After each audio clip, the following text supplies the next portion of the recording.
Hello everyone, welcome and welcome back to our channel Teachers Google. This is Umesh Bhardwaj once again with all of you and यकीनन आपको मेरी audio and video बहुत अच्छे तरीके से मिल पा रही होगी क्योंकि ये एक रिकॉर्डेड सेशन है, लाइव सेशन नहीं है।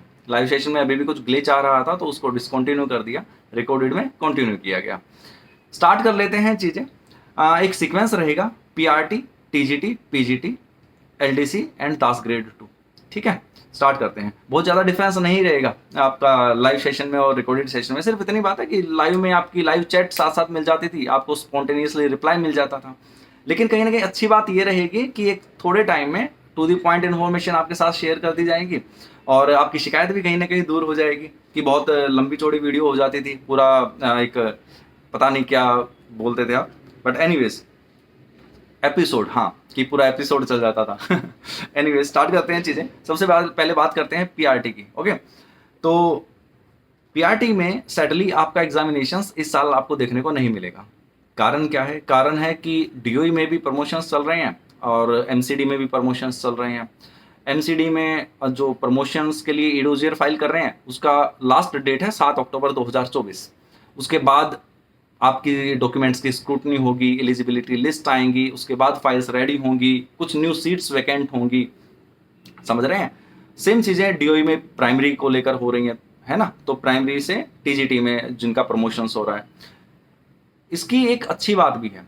अच्छी बात यह है कि जो भी सीट्स वैकेंट होंगी तो न्यू रिक्विजिशंस ड्रॉ किए जा सकते हैं और वो सभी न्यू वैकेंट पोस्ट आपकी जो पहले रिक्विजिशंस भेजे गए उनमें एड ऑन की जा सकती है। तो जो 1187 वैकेंसीज आई, 848 वैकेंसीज आई, उनमें कुछ ना कुछ बढ़ोतरी होकर देखने को मिल सकती है आपको।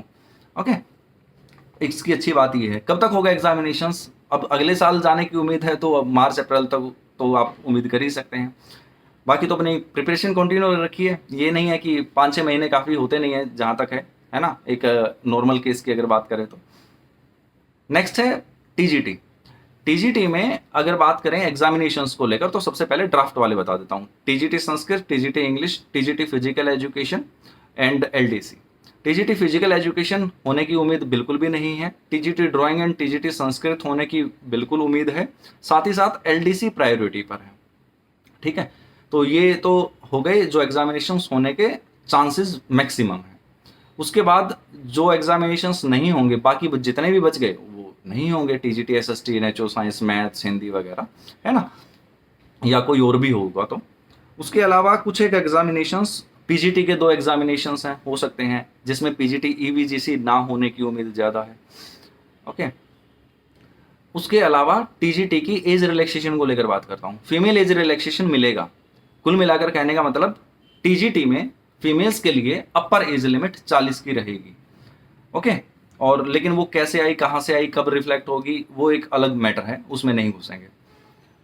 बात करते हैं पीजीटी की अपर एज लिमिट को लेकर। पीजीटी की अपर age limit new recruitment rules के हिसाब से 30 रखी गई है। ये क्यों रखी गई है? मैं एक बात क्लियर करता हूँ कि ये DSSB या डीओई का काम नहीं है। DSSB ने ये चीज़ें ड्रॉ नहीं की हैं कि अपर एज लिमिट क्या रहेगी। बस DSSB अपनी तरफ से इन चीज़ों का पालन कर रहा है। जो भी अपने एडवर्टाइजमेंट में DSSB देता है, डीओई की यूजर डिपार्टमेंट है और जो ये चीज़ें बनाते हैं वो डीओपीटी है, department of personnel and training. DOPT ने गाइडलाइंस दी कि ग्रुप ए में जितनी भी सर्विसेज आती हैं उन सबकी अपर एज लिमिट सेम रखी जाए। ग्रुप बी के अंदर जितनी भी सर्विसेज आती हैं उनकी अपर एज लिमिट सेम रखी जाए। ग्रुप सी के अंदर जितनी भी सर्विसेज आती हैं उनकी अपर एज लिमिट सेम रखी जाए। तो ग्रुप बी में आने वाली जितनी भी वैकेंसीज या जितनी भी पोस्ट हैं, है ना, उनकी सबकी कॉमन रखी जाए अपर एज लिमिट। तो पीजीटी को वहां पर 30 कर दिया गया। ओके, अब आप कहेंगे कि फिर टीजीटी में फीमेल्स को 40 क्यों मिल रहा है? मैंने बताया ना, वो एक अलग सिनेरियो है।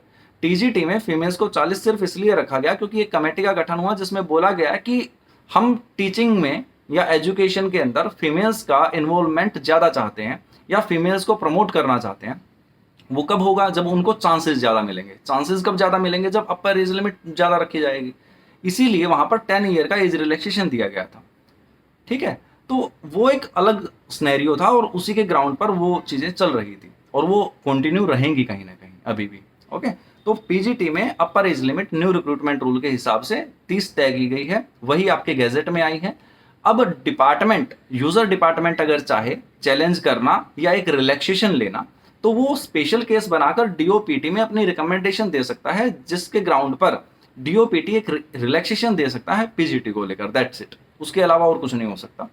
लेकिन वो कब शो होंगी चीजें, जब एडवर्टाइजमेंट आ जाएगा, तो एडवर्टाइजमेंट का वेट कीजिए न्यू वैकेंसीज के तौर पर। अब टीजीटी की न्यू वैकेंसीज, टीजीटी की न्यू वैकेंसीज 4433 वैकेंसीज जो रिक्वेजिशन भेजा गया था, वो वैकेंसीज नई रिक्रूटमेंट रूल के हिसाब से चलेंगे सब कुछ। न्यू वैकेंसीज पुरानी वैकेंसीज में एड ऑन नहीं की जाएंगी किसी भी तरीके से, किसी भी सब्जेक्ट की, ना ही टीजीटी की ना ही पीजीटी की, ठीक है। उसके अलावा एलडीसी का मैंने बता दिया प्रायोरिटी पर है और पूरी पूरी उम्मीद है एग्जाम होने की।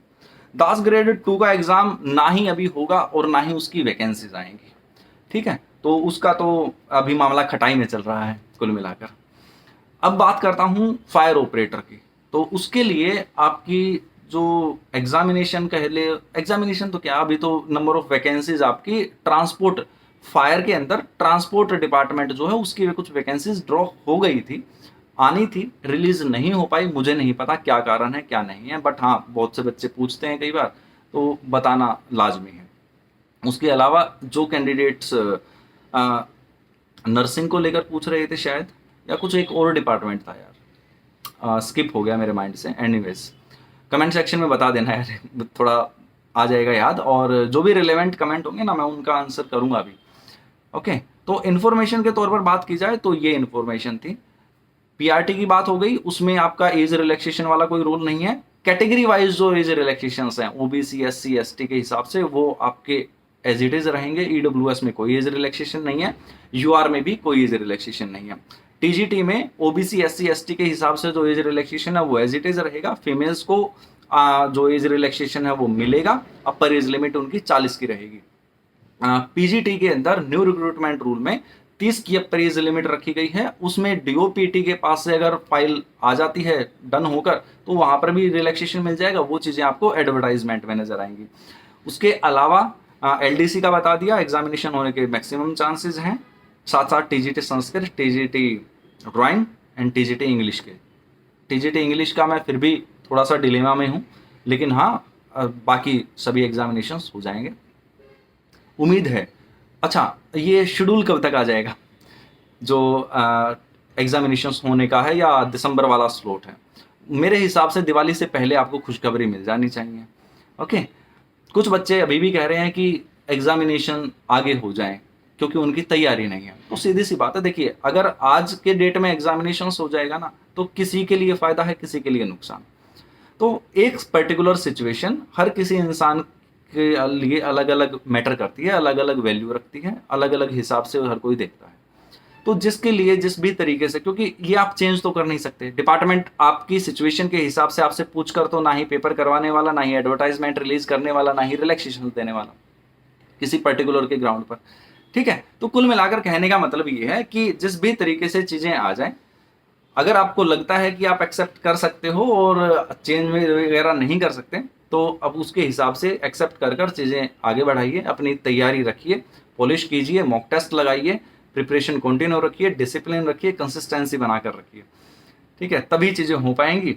और कोशिश करेंगे कि हमारी भी चीज़ें थोड़ा सा तरीके से चल जाएं, यहाँ पर भी गड़बड़ होने लग जाती है।